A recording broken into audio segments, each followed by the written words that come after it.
నమస్తే అన్న, మీ పేరు? యోగి అన్న. మీది ఎవరన్నా?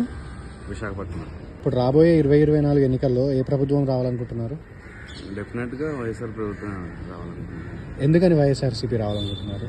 ఎందుకంటే ఇప్పటి వరకు ఇచ్చిన హామీలు కానీ, అతను చేసిన అభివృద్ధి కానీ, నెక్స్ట్ ప్రతి గ్రామంలో అతను పెట్టిన గ్రామ సచివాలయాలు అవి ఉన్నాయి కదా, అది చాలా మంచి కాన్సెప్ట్ అన్నది. వేరే రాష్ట్రాల్లో కూడా పెట్టాలనుకుంటున్నారు చూడు. దానివల్ల వేరే రాష్ట్రాల్లో కూడా పెట్టాలనుకుంటున్నారంటే అది ఎంత మంచిదో మనం అర్థం చేసుకోవాలి. అతను లేకపోతే అవి ఉండవని మాకు అనిపిస్తుంది. అందుకే ఈ ప్రభుత్వం మళ్ళీ రావాలని.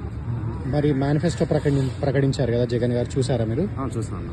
ఎలా అనిపిస్తుంది మేనిఫెస్టో? నిజాయితీగా ఉంది. నిజాయితీగా ఉంది. ఈ మేనిఫెస్టో ఏదైతే నెరవేరుస్తారో అది మాత్రమే పెట్టారు.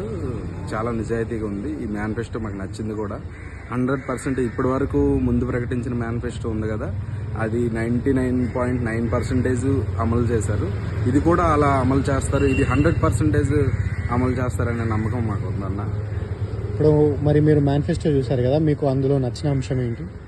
అందులో నచ్చిన అంశాలంటే ఆల్రెడీ ముందు పెట్టారు కదన్న, అమ్మఒడి కానీ చిన్నపిల్లల నుంచి ముసలి వాళ్ళ దాకా ప్రతి ఒక్కరికి ఉపయోగపడే మేనిఫెస్టో పెట్టారు. ఇప్పుడు కూడా సేమ్ అలానే ప్రతి ఒక్కరికి ఉపయోగపడేది, నెరవేర్చగలిగేది, రాష్ట్రానికి ఉపయోగపడేది పెట్టారు. కాబట్టి మొత్తం మేనిఫెస్టో అంతా మనకి నచ్చింది. ఇప్పుడు మేనిఫెస్టోలో భాగంగా రాజధానిల గురించి కూడా జగన్ గారు చెప్పారు. సో ఆ రాజధానిల గురించి మీరు ఏమనుకుంటున్నారు? రాజధాని విశాఖపట్నం రాజధాని అంటే ఆల్రెడీ స్మార్ట్ సిటీల్లో ఒకటి విశాఖపట్నం అన్న.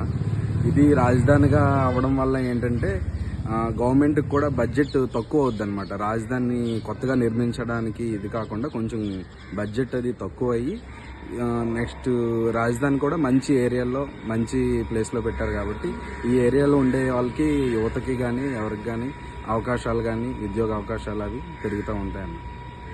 ఇప్పుడు మరి ఫైనల్గా మీరు ఏం చెప్పాలనుకుంటున్నారు? అంటే ఒక కామన్ ఓటర్కి మీ సైడ్ నుంచి మీరు ఇచ్చే మెసేజ్ ఏంటి? మన రాష్ట్రాన్ని అభివృద్ధి చేసుకోవడానికి మేము సిద్ధం. ఫ్యాన్ గుర్తుకు ఓటేసి మీరు మీ రాష్ట్రాన్ని